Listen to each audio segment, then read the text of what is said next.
Grace, y ahora vamos a seguir con otro invitado. Tenemos en la línea al senador Rick Scott. Él es senador por el estado de la Florida. Antes de esto fue gobernador de este estado y actualmente está en la contienda. Se enfrenta a Debbie Mucarsel-Powell para seguir, pues ya siendo él el senador de la Florida. Y queremos arrancar por preguntarle el tema de la inmigración, específicamente de los votantes hispanos, y qué tanto él cree que esos comentarios que ocurrieron en Madison Square Garden podrían estar afectando la elección. Senator Scott, I can hear you. Yes, I don't know how I lost you. Oh, well, I wanted to ask you, in terms of what happened during Madison Square Garden and those comments about Puerto Rico, how concerned are you that this could affect the election? Well, los puertorriqueños son muy importantes para mí. Yo he ayudado a muchos puertorriqueños después de la huracán María. So la broma es terrible, no es gracioso. No es la verdad. Puerto Rico es una isla muy buena, hermosa. So yo trabajo duro por todos los puertorriqueños aquí en la Florida y en la isla de Puerto Rico.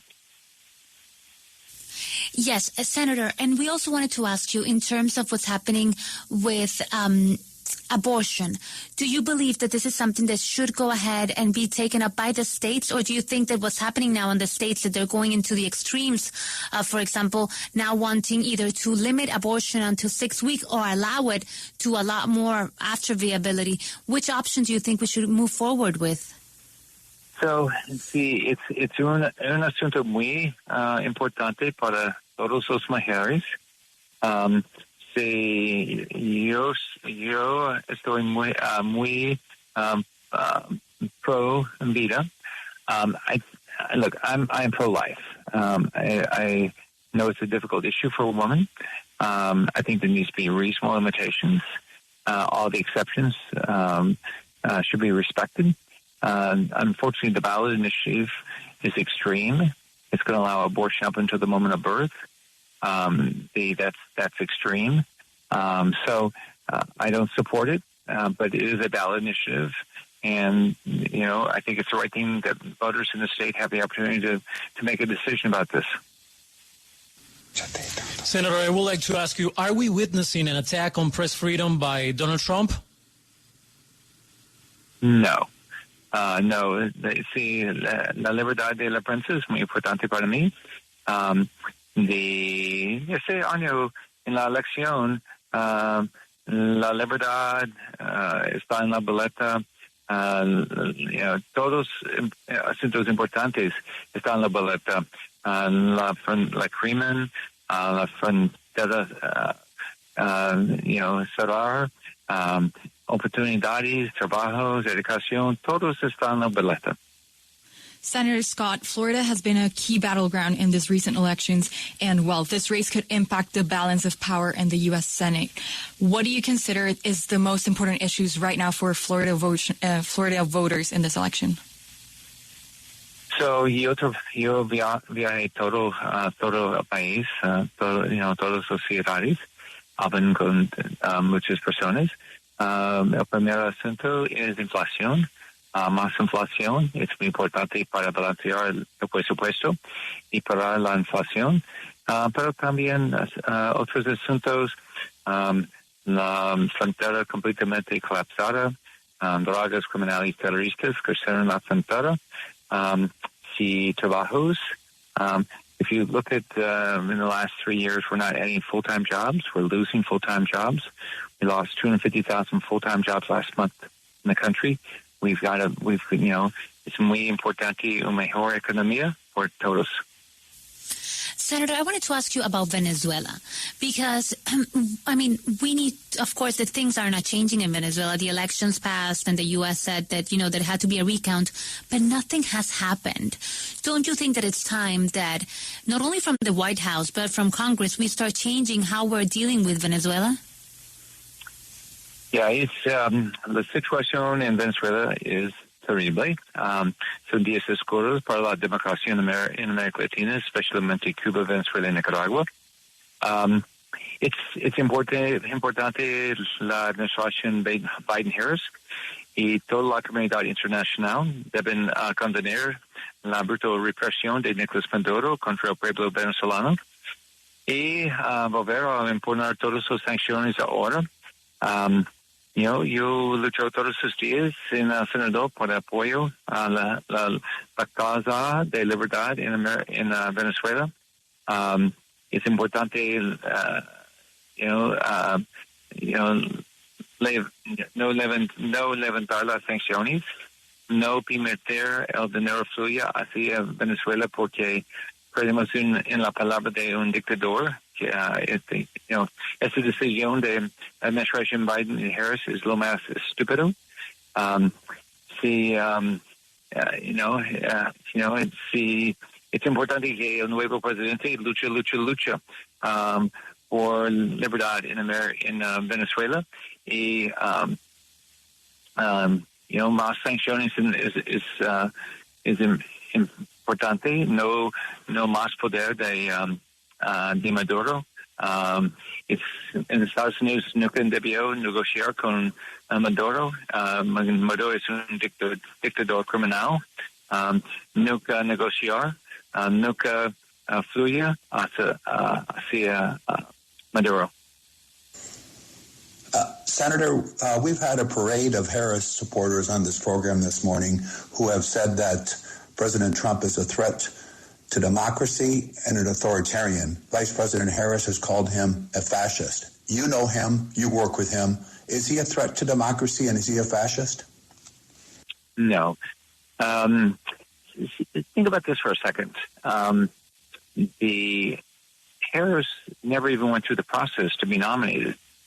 That's what we should be saying, a threat to democracy. And then Biden called us all garbage.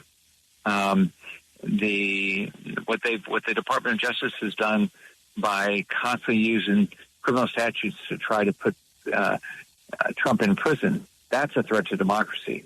So if you look at who's threat to democracy, Democritus is son problemas, una amenaza democracia. So it's really the Democrats are, because look at what they've done. They've tried to put him in prison.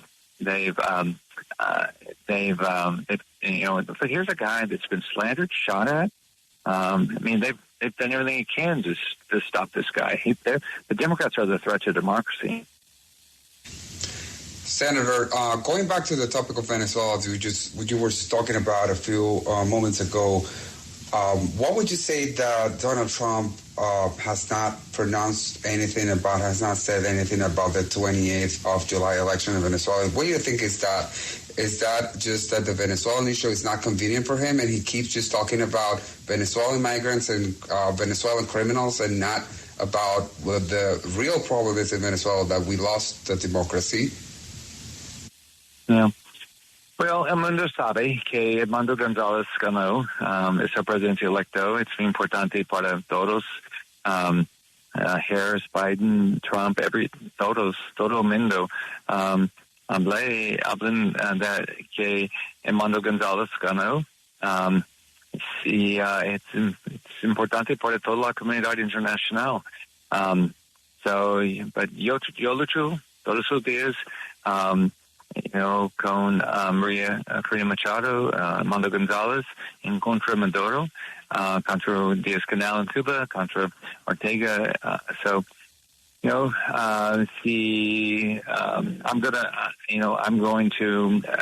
I believe Donald Trump will win, and I'm going to do everything I can to get him to be very focused on how do we get democracy and freedom throughout Latin America, but especially, the three that we really have to work on right now is Cuba, Venezuela, and Nicaragua.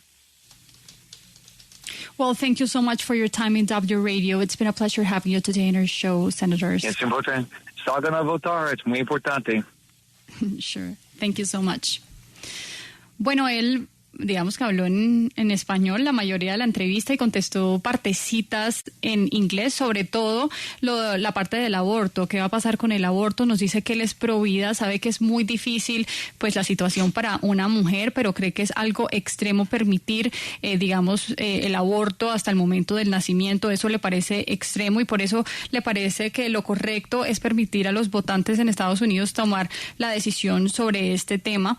También sobre ese ataque a la libertad de de prensa que ha venido haciendo Donald Trump, o si le parece que lo ha hecho. Dice que no hay ninguna amenaza por parte de Trump a la libertad de prensa. Nos dice que todos esos son asuntos muy importantes que se están abordando y por eso pues no siente que sea una amenaza. Sobre los temas en la Florida, dice que viajó en todo el país. La preocupación de las personas es la economía, el tema de la inflación. Dice que hay que mirar muy bien el tema de los trabajos de tiempo completo que se han venido perdiendo y mejorar la economía para otro. Ese para él debe ser el foco.